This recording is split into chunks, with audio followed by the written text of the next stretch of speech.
Chucky, find the doggo.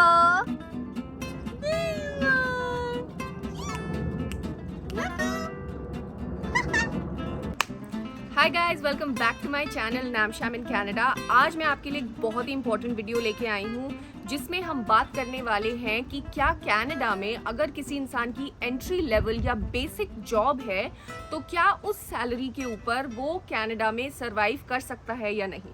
तो शुरू करने से पहले हम बात कर लेते हैं कि कनाडा के अंदर बेसिक लेवल या एंट्री लेवल जॉब्स पे आपको क्या सैलरी मिल सकती है। एक एंट्री लेवल जॉब की यहाँ पर मिनिमम सैलरी होती है 55,000 पर एनम। हाय गाइस, तो यहाँ पे बैकग्राउंड वाली नम्रता ने टेक ओवर कर लिया है बिकॉज मैं एक बिट आपको बताना भूल गई थी, जो कि है कि 55,000 पर एनम की सैलरी के ऊपर कनाडा 27.5% टैक्सेस काटती है, वो भी एक एवरेज पे। तो उस हिसाब से आपकी नेट पे जो आपको एनुअली मिलेगी वो है 39,900 एंड अगर हम पर मंथ की बात करें तो आपकी नेट पेमेंट जो आपको इन हैंड मिलती है वो है 3,325 कैनेडियन डॉलर्स। इसका मतलब ये है कि आपकी फाइनल मंथली सैलरी बनती है 3,325 डॉलर्स। बात कर लेते हैं अब यहाँ पे सबसे बड़े एक्सपेंस की। यहाँ पर कनाडा में सबसे बड़ा एक्सपेंस होता है आपके रेंट का। फिलहाल अगर मैं मार्केट की बात करूं या रेंटल मार्केट की बात करूं तो एक इंसान को अगर प्राइवेट रूम चाहिए तो यहाँ पर उसका लगभग कॉस्ट पड़ेगा 800 to 900 डॉलर्स। अब बहुत सारे लोग होते हैं जो प्रेफर करते हैं शेयरिंग अकोमोडेशन लेने की, विच मीन्स वो कमरा शेयर करने के लिए भी तैयार हो जाते हैं। तो ऑटोमेटिकली आपका कॉस्ट बन जाता है हाफ। दैट इज अगर आप 800 एक प्राइवेट रूम के लिए दे रहे हैं तो आप हाफ देंगे एक शेयर्ड रूम के लिए, विच इज 400 डॉलर्स। लेकिन मोस्टली जो वर्किंग प्रोफेशनल्स होते हैं वो प्राइवेट रूम लेना पसंद करते हैं, तो यहाँ आपका रेंट का कॉस्ट हो गया 800 to 900 डॉलर्स। अब आ जाते हैं सेकेंड एक्सपेंस पे, जो कि है ग्रोसरीज। अगर आप पर वीक 70 to 80 डॉलर्स अपनी ग्रोसरीज पे खर्चा करते हैं तो आपका मंथली कॉस्ट पड़ जाता है 300 to 320। ये कॉस्ट आपको अपनी लाइक और डिसलाइक के हिसाब से वेरी कर सकता है। फॉर इंस्टेंस वेजिटेरियंस के लिए ये कॉस्ट थोड़ा सा कम हो सकता है और नॉन वेजिटेरियंस के लिए थोड़ा ज़्यादा। अब आ जाते हैं हमारे थर्ड एक्सपेंस के ऊपर, जो बहुत बहुत सिग्निफिकेंट है, जो कि है हमारा फ़ोन बिल। अब फ़ोन के यहाँ पर अलग अलग तरीके के कनेक्शंस होते हैं, जैसे कि रॉजर्स, फाइडो और बहुत अलग अलग कंपनीज और भी हैं। तो वो डिपेंड करता है कि आप किस तरीके का पैकेज लेते हैं। अगर मैं एक मिनिमम पैकेज की बात करूं तो वो आपको पड़ेगा 40 डॉलर्स पर मंथ। तो ये हो जाता है आपका मंथली कॉस्ट आपके फ़ोन बिल का। अब आ जाते हैं हमारे फोर्थ एक्सपेंस के ऊपर, जो कि है आपका ट्रैवलिंग एक्सपेंस।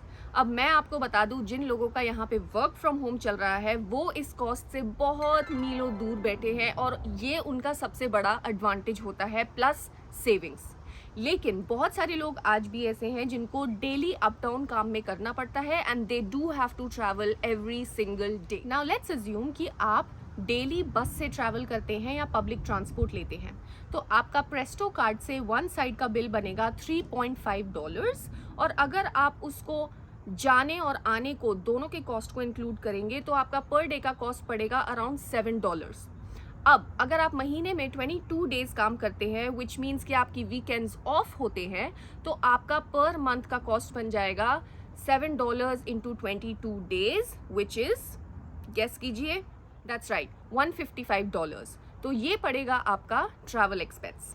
अब याद रखिए, कभी कभी हम ऑफिस जाने में लेट हो जाते हैं या हमको पब्लिक ट्रांसपोर्ट नहीं मिलता है बिकॉज काफ़ी महीनों यहाँ पर बर्फ़ पड़ती है, तो देयर माइट बी चांसेस जहाँ पे आपको कैब लेने की ज़रूरत पड़ सकती है। दिस मीन्स दैट अगर आप कैब का कॉस्ट इंक्लूड करें तो पर टाइम आपको 20 to 25 डॉलर्स कैब के ऊपर खर्चा करना पड़ सकता है। तो वो एक्सपेंस आप अलग से अपने पूरी लिस्ट के अंदर ऐड कर सकते हैं। अब आ जाते हैं एक मिसलेनियस एक्सपेंस के ऊपर, जिसमें मैं अपना पर्सनल कॉस्ट या फिर अपना मस्ती फन टाइम का कॉस्ट भी इंक्लूड कर लेती हूँ। लेट्स से हमारे बॉयज़ जो यहाँ पर हैं उनको हर मंथ या हर 15 दिन में एक हेयर कट कराने जाना है जो 10 से 15 डॉलर का होता है। हमारी गर्ल्स जिनका पार्लर का खर्चा 10 से 15 डॉलर होता है फिर से। उसके अलावा आपको शॉपिंग जाना है, कपड़े खरीदने हैं, जूते खरीदने हैं, या फिर आपको बाहर अपने दोस्तों के साथ मस्ती मारने जाना है, जो कि कनाडा में करना बहुत ज़रूरी है। और मैं आपको यहाँ पे एक प्रो टिप दूंगी कि अब सन आ चुका है, आप देख सकते हैं कितनी हरियाली है मेरे पीछे। तो प्लीज़ थोड़ा वक्त निकालिए वीकेंड्स को और घूमने जाइए। यहाँ घूमने के लिए बहुत सारी जगहें हैं जिसके बारे में मैं आगे भी वीडियोस बनाऊंगी। लेकिन फ़िलहाल बात कर लेते हैं इन एक्सपेंसेस की। तो अगर मैं आपकी पर्सनल कॉस्ट और फन मस्ती वाले कॉस्ट को इंक्लूड करूँ तो आप करीब करीब महीने में उसके लिए $200 अलग से भी रख सकते हैं। तो दोस्तों आइए कर लेते हैं अब थोड़ा एडिशन और सब्ट्रैक्शन। तो हमारे टोटल महीने का एक्सपेंस बन रहा है करीब करीब $1600 और हमारी नेट सैलरी जो हमें पर मंथ मिल रही है वो है $3325। इन दोनों को सब्ट्रैक्ट करके हमारा पर मंथ का सेविंग बनता है $1725। गाइज मेरे हिसाब से ये करीब करीब 50% सेविंग्स हो रही हैं। अब आप लगा सकते हैं इसमें अगर आपका कुछ भी एक्स्ट्रा खर्च होता है, जैसे कि विंटर्स में आपको एक एडिशनल जैकेट लेनी है या आपको एयरपॉड्स खरीदने हैं, तो मेरी यहाँ पे आपको यही रिकमेंडेशन रहेगी कि अगर आपको इस खर्चे से हट के कोई एक्स्ट्रा expenditure करना है, then you can divide that in a per month basis. What I'm trying to say here is कि let's say आपको इस expense के अलावा कुछ बहुत ही बड़ी एक खर्चा करना है या बड़ा expenditure करना है, तो आप उसको पर मंथ में डिवाइड कर सकते हैं। तो अब अगर आपको लगता है कि इस खर्चे भरी दुनिया में और जो कॉस्ट ऑफ लिविंग टोरंटो का बढ़ रहा है, आपको तब भी सेविंग्स करने में दिक्कत हो रही है, इट मीन्स कि आपको अपने खर्चों पे थोड़ा सा ट्रैक रखने की ज़रूरत है।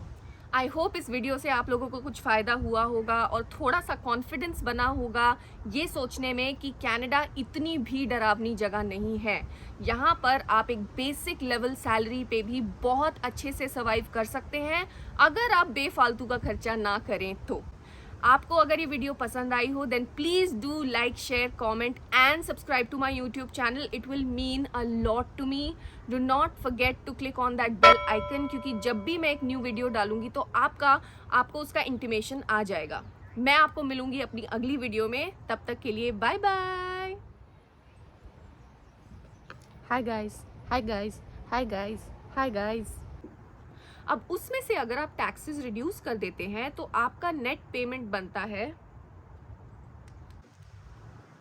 Hi guys, welcome back to my channel.